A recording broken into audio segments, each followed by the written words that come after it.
तो चलो बच्चों, आज हम सीखेंगे हिंदी लोक भारती 10वीं कक्षा का इकाई पहली पाठ नंबर 3 वाह रे हमदर्द, घनश्याम अग्रवाल जी का।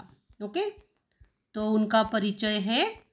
उनका जन्म हुआ है अकोला महाराष्ट्र को, और परिचय है उनका तो अध्ययन काल से ही वो लेखन में बहुत रुचि थी उनकी। अपने आसपास की प्रत्येक स्थिति या घटना में हास्य ढूंढकर उसे धारदार व्यंग में ढालना, यह उनकी विशेषता है। और वो अखिल भारतीय मंचों पर हास्य व्यंग के कवि के रूप में लोकप्रिय है।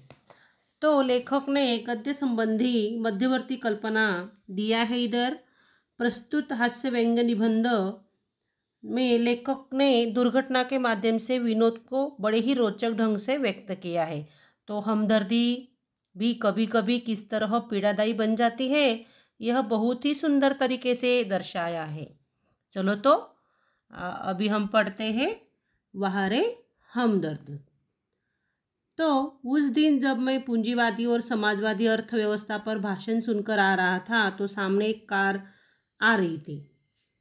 भाषण के प्रभाव से मेरी साइकिल को अधिक जोश आया या कार को गुस्सा अधिक आया, यह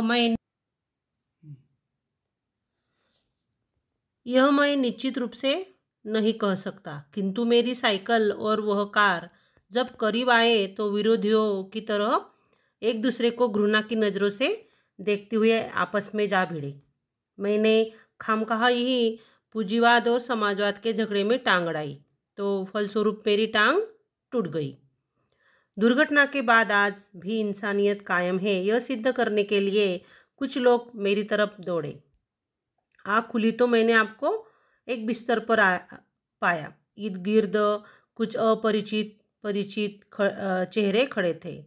आँख खुलते ही उनके चेहरों पर उत्सुकता की लहर दौड़ गई। मैंने कहारते हुए पूछा, मैं कहाँ हूँ? आप सार्वजनिक अस्पताल के प्राइवेट वार्ड में हैं। आपका एक्सीडेंट हो गया था, सिर्फ पैर का फ्रैक्चर हुआ है, अब घबराने की कोई बात नहीं। एक चेहरा इतनी तेजी से जवाब देता है, लगता है मेरे होश आने तक वो इसलिए रुका रहा। अब मैं अपनी टांगों की ओर देखता हूँ। मेरी एक टांग अपनी जगह पर सही सलामत थी और दूसरी टांग रेत की थैली के सहारे एक स्टैंड पर लटक रही थी। मेरे दिमाग में एक नए मुहावरे का जन्म हुआ, टांग का टूटना, यानी सार्वजनिक अस्पताल में कुछ दिन रहना। सार्वजनिक अस्पताल का ख्याल आते ही मैं काँप उठा। अस्पताल वैसी एक खतरनाक शब्द होता है, फिर यदि उसके साथ सार्वजनिक शब्द चिपका हो तो समझो आत्मा से परमात्मा के मिलन होने का समय आ गया।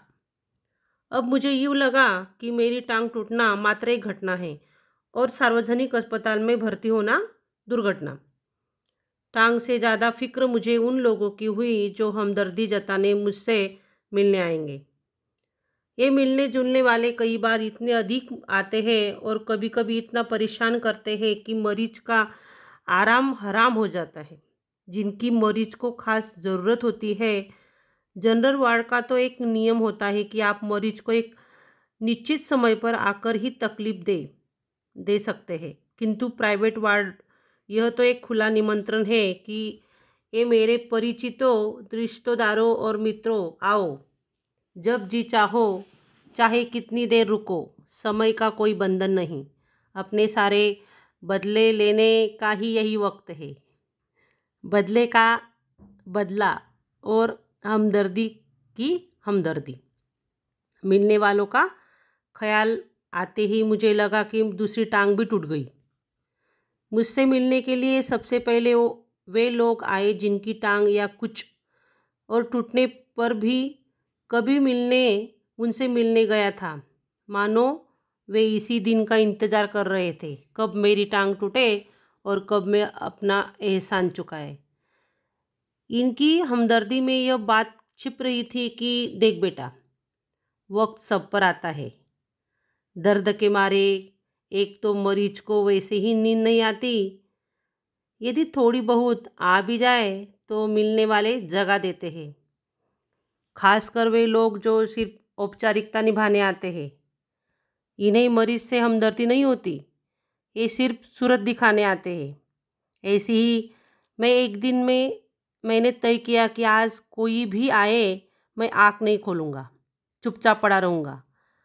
ऑफिस के बड़े बाबू आए और मुझे सोया जानकर वापस जाने का बजाय वे सोचने लगे कि यदि मैंने उन्हें नहीं देखा तो कैसा पता चलेगा कि वे मिलने आए थे।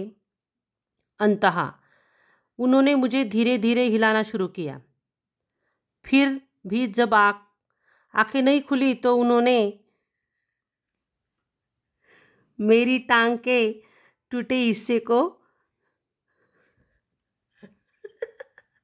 जोर से दबाया। मैंने दर्द के मारे कुछ चीखते हुए जब आँख खोली तो मुस्कुराते हुए बोले, कहिए अब दर्द कैसा है? मोहल्ले वाले अपनी फुर्सत से आते हैं। उस दिन जब सोनाबाई अपने 4 बच्चों के साथ आई तो मुझे लगा कि आज फिर कोई दुर्घटना होगी।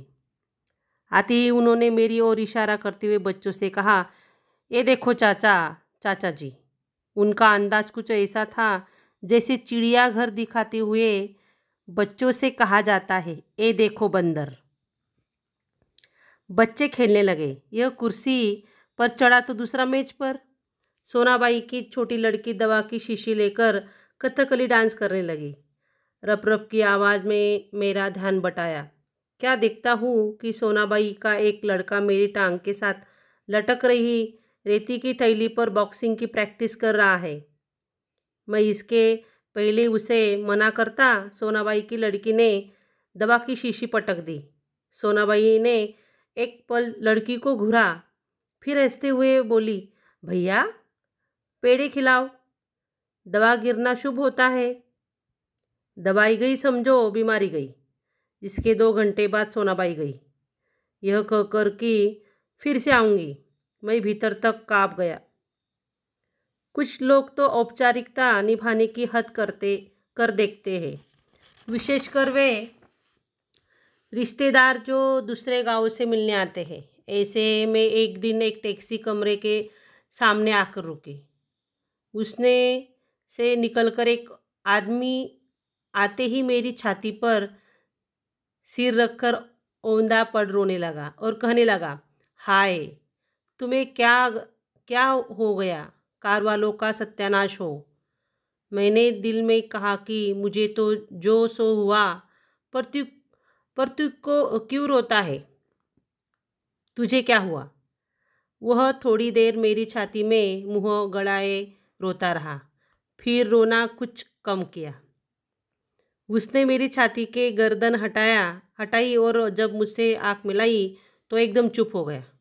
फिर धीरे से हंसते हुए बोला, माफ़ करना, मैं गलत कमरे में आ गया था।